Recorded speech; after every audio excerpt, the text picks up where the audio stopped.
Assalamualaikum warahmatullahi wabarakatuh. Salam sejahtera, salam sehat untuk kita semua. Semoga juga teman-teman dalam keadaan baik-baik saja. Timnas U22 kita yang dipersiapkan ke SEA Games di Thailand saat ini bersiap dengan matang, dengan benar di bawah pimpinan pelatih kepala Indra Safri, dan semua pemain sudah berkumpul sekarang, bahkan bukan 30 pemain seperti yang dipanggil sebelumnya, ketambahan 3 pemain lagi. Ya, 3 pemain itu ya pemain diaspora, yaitu Luke Xavier Kidd, kemudian ada Muhammad Misbah dan Reykredo Beremanda. Nah, kalau 2 yang nama tadi saya sebut, yaitu Reykredo dan juga dengan Misbah, ini bermain di liga tertinggi di Filipina bersama dengan Aguilas Umah di Filipina. Sementara untuk Luke Xavier Kidd bermain di Yunani, ya, dia bermain di klub Iliopolis, liga di kasta kedua di Yunani.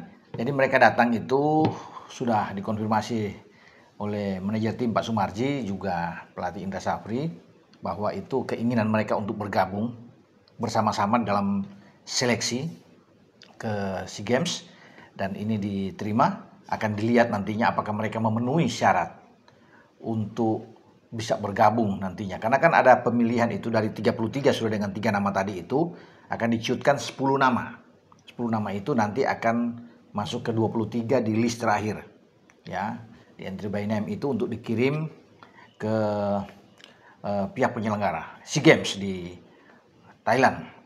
Kita tidak tahu, ya itu urusan pelatih lah yang akan mencoret ya 10 nama terakhir untuk menetapkan 23 pemain. Tapi yang menarik bahwa kita akan tunggu ya apakah 3 tadi yang saya sebut itu yang belakangan bergabung itu akan masuk. Ya, siapa tahu mereka akan dilihat dulu di dalam pertandingan, dicoba mungkin oleh Coach Indra melawan Mali. Kalau kualitas mereka mumpuni, ya dirasakan baik, ya bukan tidak mungkin mereka akan bergabung di dalam timnas untuk SEA Games nanti. Nah, sementara bagi Mauro Silstra dan Dion Marks sudah bergabung sejak 2 hari yang lalu, dan mereka sudah tiba ya menyusul Ivar Jenner ya dengan latihan yang sangat bergairah tentunya di Stadion Madya, dan ini menjadi tantangan tersendiri bagi Mauro Silstra, bagi Dion Marks, dan juga bagi Ivar Jenner untuk bisa memperlihatkan kemampuan mereka, karena kita akan berusaha untuk mempertahankan medali emas yang direbut pada 2 tahun lalu, setelah 32 tahun lamanya sebelum kita bisa meraih itu. Dan sekarang mempertahankan terasa memang lebih sulit ya mempertahankan daripada merebut, tetapi tidak perlu pesimis ya. Kalau ada yang mengatakan bahwa ini bermain di Thailand dan Thailand tuan rumah, tidak. Kualitas kita Thailand yang harus berpikir berhitung melawan timnas Indonesia. Karena dengan kehadiran Ivar Jenner, kemudian ada Mauro Silstra dan Dion Marks, ini sangat kuat. Karena Dion bermain di belakang, Ivar di tengah, dan Mauro Silstra ada di depan. Jadi di 3 lini berbeda yang semua saya pikir terasa sangat kuat. Dan mereka akan dimainkan.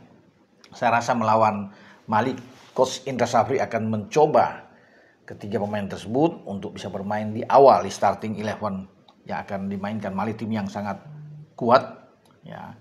Banyak yang mengatakan kenapa harus Mali ya yang untuk bisa berhadapan 2 kali ini di tanggal 15 dan tanggal 18, tetapi itu sudah dipikirkan tentunya oleh PSSI, dan ternyata Mali adalah Mali yang rata-rata timnas yang bermain di Piala Dunia U17 2 tahun lalu ketika Indonesia menjadi tuan rumah itu mereka hadir semua, dan mereka bisa mengalahkan Argentina dalam perebutan peringkat ketiga. Mereka bahkan tidak tanggung-tanggung menghajar Argentina dengan 3-0. Mereka tim yang sangat oke, dan ini akan menjadi ujian tentunya ya bagi timnas U22 kita untuk bertarung ke SEA Games dalam 2 laga yang sudah dipersiapkan bermain di Stadion Pakansari ya. Kalau bagi yang ada yang menanyakan ke saya, Bung, ini main jam berapa ya? Itu main malam ya, mungkin jam 19.00 ya. Dari sore Anda sudah semua harus datang ke Pakansari. Tiketnya juga nggak mahal-mahal amat ya. Yang paling mahal 75.000, yang paling murah itu 50.000. Yang semua lewat ID Garuda ya, atau Garuda ID. Kalau Anda sudah punya itu ya langsung lewat sana aja dan bisa nonton. Jadi nggak perlu bertanya-tanya lagi jam berapa, Bung. kemudian main di mana, ya akan disiarkan langsung atau tidak, disiarkan langsung oleh salah satu stasiun televisi di Indonesia. Ya, kalau Anda bisa melihat tepatnya mungkin di Indosiar ya, yang akan menyiarkan langsung dan video. Jadi itu ya sudah terjawab, sudah tidak perlu banyak bertanya lagi, dan Anda silakan mendukung. Kalau bagi yang ingin mendukung timnas untuk SEA Games ini, silakan ya. Ada 2 kali, ya, tanggal 15 dan tanggal 18. Oke, nah kita akan lihat nantinya bagaimana Mauro untuk pertama kali bermain di timnas U22 kita, karena dia kan sudah bermain di timnas level senior ya, dipakai waktu itu masih ada Patrick Kluivert yang menangani timnas kita menghadapi Taiwan dan menghadapi Lebanon. Ya, dia dimainkan, ada debut di sana bersama dengan Miliano Jonathans, dan dia sudah bermain. Sekarang dia akan diuji untuk bermain di timnas U22 kita. Ya, Ivar Jenner juga, ya, itu akan bermain di tengah. Kalau Ivar tetap bersama dengan tim U23 ketika masih ditangani STY, masuk ke semifinal ya di Piala Asia setelah mengalahkan Korea dan kalah lawan Uzbek dalam semifinal dan kalah dalam perebutan tempat ketiga dengan Irak sebelum dalam playoff menuju Olimpiade itu kalah dari Gini. Jadi Ivar sudah merasakan bermain di sana dengan Marcelino, Rizky Ridho, Witan ya, semua, Nathan Cho bermain, Justin Hopner, dan sekarang dia kembali setelah diizinkan di masa jeda FIFA Matchday ini yang tidak memainkan timnas senior, tetapi itu tanggal dipakai oleh tim U22 kita, dan Ivar akan coba memimpin di tengah ya, untuk lini tengah kita. Entah dia akan dimainkan dengan siapapun oleh Coach Is, karena di sana di tengah itu banyak tuh, Robi Darwis, Tony Firmansyah, Arkan Fikri, Raihan Hanan, Ananda Raihan, itu banyak gitu, dan mereka bisa ada sana. Tapi Ivar pasti akan menjadi pilihan ya, pilihan utama di sana. Bahkan bukan tidak mungkin dia akan menjadi kapten ke-11 untuk timnas U22 ini, dan memang dia pantas untuk bisa melakukan itu ya, diberikan kepercayaan oleh Coach Is ya. Kita tunggu melawan Mali.